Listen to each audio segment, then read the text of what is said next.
Hello students, आज मैं आपके लिए लेके आई हूँ एक ऐसा रोड मैप, ऐसा शेड्यूल जिसे फॉलो करते हुए आप इजीली बहुत कम समय में आपका सिलेबस पूरा कर सकते हैं। यहाँ तक कि सिलेबस को 2-4 बार रिवाइज भी कर सकते हैं।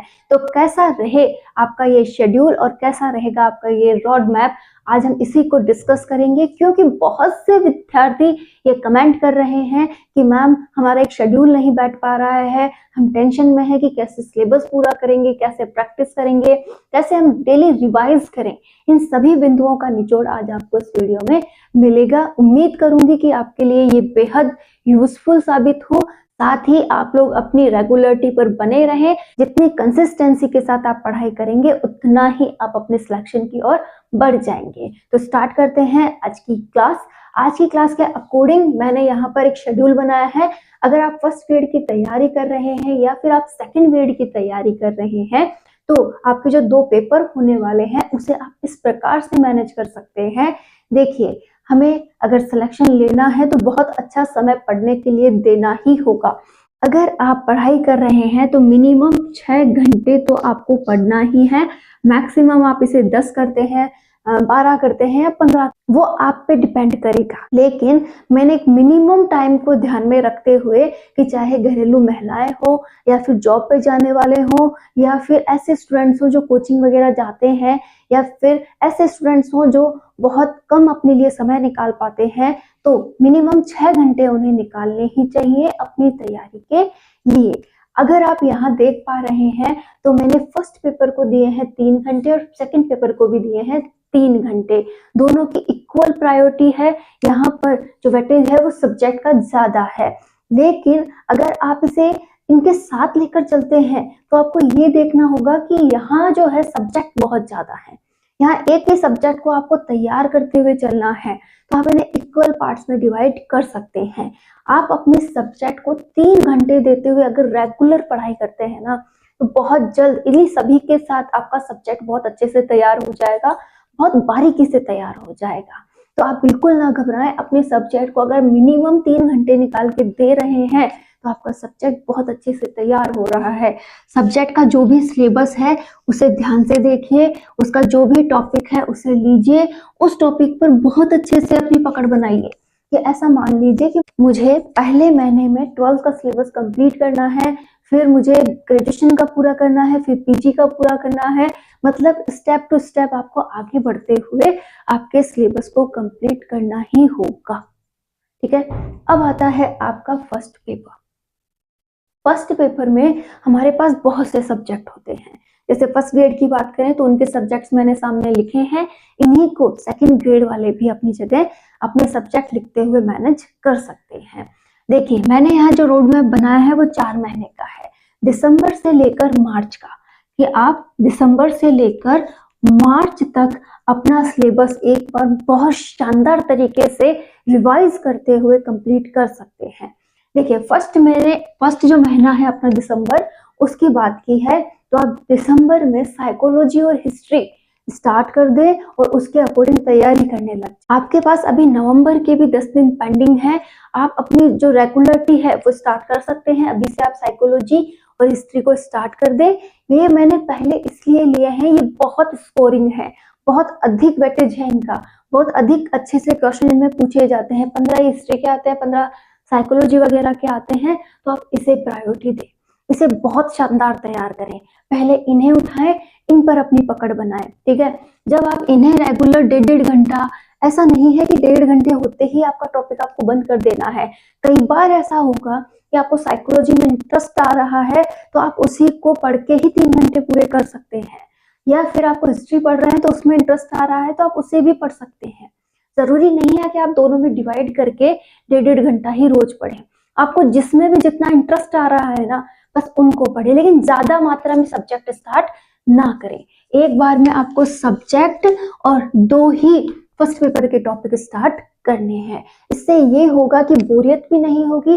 3 टॉपिक होने से आप इन्हें आसानी से मैनेज कर पाएंगे कि भाई साइकोलॉजी से बोर हुए तो हिस्ट्री में चले गए, हिस्ट्री से बोर हुए तो सब्जेक्ट में चले गए। अब तीनों को साथ लेके चलें, तीनों को मैनेज करते हुए चलें और हर समय जो भी आपका माइंड सेट है उसमें इन्हीं के बारे में आप सोचते रहें। एक साथ सभी सब्जेक्ट स्टार्ट करने से फायदा नहीं होता है। जब आप बड़े बड़े 3 काम कर लेंगे तो आपको बहुत अच्छा फील होगा कि हाँ मैं कर सकता हूँ, क्योंकि ये बहुत अच्छे स्कोर यहाँ पर करवाते हैं। आपको इनका भी वही सेम प्रोसेस लेना है। एक टॉपिक लो, उस टॉपिक को बहुत शानदार तैयार करो और उसके जो भी शॉर्ट नोट या फिर आपने जो भी समरी तैयार की है उसको जब भी आप नेक्स्ट टॉपिक पे जाएं तो उसे रिवाइज करते रहो। ऐसा कई स्टूडेंट्स की कमेंट है कि मैम हम आगे बढ़ते हैं और पीछे का भूलते जाते हैं। वो इसलिए होता है कि आप प्रॉपर रिवीजन नहीं करते हैं।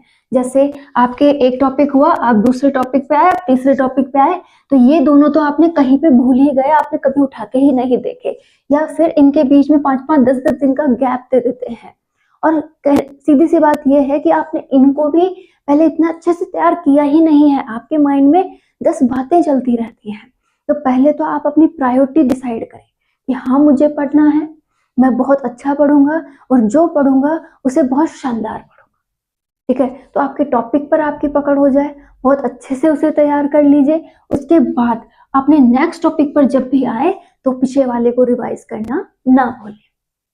अब जब ये दोनों चल रहे हैं तो ये ऐसा होगा कि शायद ये पूरा आप ऐसे अपने प्रति कठोर हो जाओगे ना, तब जाकर के आप खींचोगे अपने सिलेबस को और इसे इस महीने में ही कंप्लीट करने का सोचोगे। फिर भी कुछ बच जाता है, ठीक है, तो आप उसे नेक्स्ट मंथ में जो भी आपके टॉपिक्स हैं उनके साथ कवर करने का जरूर सोचें और करें भी। यहाँ पर पॉलिटी और ज्योग्राफी भी काफी अच्छा स्कोर रखता है, साथ ही इसका सिलेबस भी बहुत अच्छा है, आप इसे कर सकते हैं। तो बचा हुआ सिलेबस और जो भी आपका रिवीजन था वो साथ के साथ चलना चाहिए कि जैसे ही टॉपिक यहाँ हो रहे हैं तो बस ये स्टार्ट करने पर इन्हें छोड़ नहीं देना है। जो भी समरी आपने इनकी बनाई है वो इस मंथ में रिवाइज भी होती रहनी चाहिए। और इसी प्रकार आप नेक्स्ट मंथ में साइंस और मैथ ले सकते हैं। देखिए यहाँ पर एक और बात है, कई स्टूडेंट्स ऐसे हैं जो मैथ को बिल्कुल भी टच नहीं करेंगे, वो इसको यूज भी नहीं करेंगे। तो ये जो समय है वो आप अपने इन बचे हुए सब्जेक्ट्स को दीजिए कि उतनी ही मेहनत फिर से साइकोलॉजी और हिस्ट्री की रिवाइजेशन को दीजिए, पॉलिटी और ज्योग्राफी को दीजिए और साइंस को दीजिए। आपको अगर सेलेक्टिव मैटर पढ़ना है फर्स्ट ग्रेड में तो आप मैथ को छोड़ रहे हैं तो आपको बाकी पर फोकस करना होगा, मतलब बारीकी से जानना होगा कि कहाँ से क्वेश्चन बन रहा है, मैं कितनी बार इनके ऊपर काम कर चुका हूँ, कौन सा क्वेश्चन मैंने अभी तक नहीं देखा है। आपको हर एक बिंदु पर फोकस करना होगा, तभी आप मैथ को यहाँ छोड़कर आगे बढ़ सकते हैं। इसी प्रकार मार्च का जब मंथ आता है तो आप हिंदी, रीजनिंग और इंग्लिश, इसमें से इंग्लिश को ज्यादातर स्टूडेंट छोड़ते हैं। तो अगर आप भी छोड़ रहे हैं तो आपके पास जितना भी समय है उसे हिंदी, रीजनिंग और ये दोनों सब्जेक्ट पढ़ते हुए आप पीछे वाले सब्जेक्ट्स के जितने भी पेंडिंग टॉपिक्स हैं उन्हें तैयार कर सकते हैं। लेकिन ये सब कुछ आपको कब करना होगा, जब आप अपने प्रति कठोर हैं। आपको ये अपने रूटीन को इतना मजबूती से लेना होगा कि आज का टारगेट है तो मैं इसे हर हाल में पूरा करूंगा। और धीरे धीरे जब आप आगे बढ़ते जाएंगे आप खुद भी ये महसूस करेंगे कि मुझे पढ़ना चाहिए, मैं कर सकता हूँ। लेकिन जब आप 1-2 दिन देखते हैं, 10 दिन देखते हैं तो आप बहुत वीक महसूस करते हैं, आपको लगता है कि मैं नहीं कर सकता।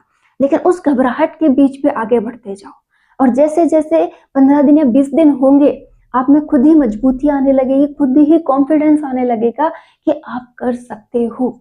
इसीलिए घबराओ मत। और साथ ही अब देखिए मैंने यहाँ से 2 सब्जेक्ट अगर आप छोड़ रहे हैं तो हटा दिए हैं और अगर करते हैं तो बहुत अच्छा। अब जो ये टॉपिक्स थे बहुत इंपॉर्टेंट थे, आप इनको रिवाइज भी कर रहे हैं, लेकिन रिवाइजेशन के लिए अलग से टाइम आपको निकालना पड़ेगा कि 3-3 घंटे तो मिनिमम इनको देके हम पढ़े ही, और 3 घंटे देके इनको पढ़े तो 6 घंटे हमारी स्टडी के होने चाहिए। रिवाइज आप इस प्रकार से कर सकते हैं कि इसके अलावा जितना भी टाइम है आप उसे रिवाइजेशन में दीजिए। जैसे आप घर के काम कर रहे हैं या फिर अपनी जॉब के दौरान है या फिर आप कुछ अदर वर्क्स भी करते हैं, जैसे आप कहीं अदर भी अपना टाइम वेस्ट करते हैं, तो उस जगह पर आपको क्या करना है, इनका रिवाइजेशन ऐड करना है। और अगर आपके पास बिल्कुल भी एक्स्ट्रा टाइम नहीं है तो इसी समय में से थोड़ा थोड़ा समय आपको रिवाइजेशन को देना होगा।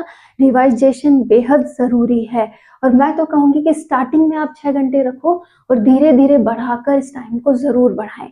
जैसे जैसे आप टाइम बढ़ाएंगी आप मैनेज कर पाएंगी कि हाँ मुझे और पढ़ना है, मुझे और समझना है।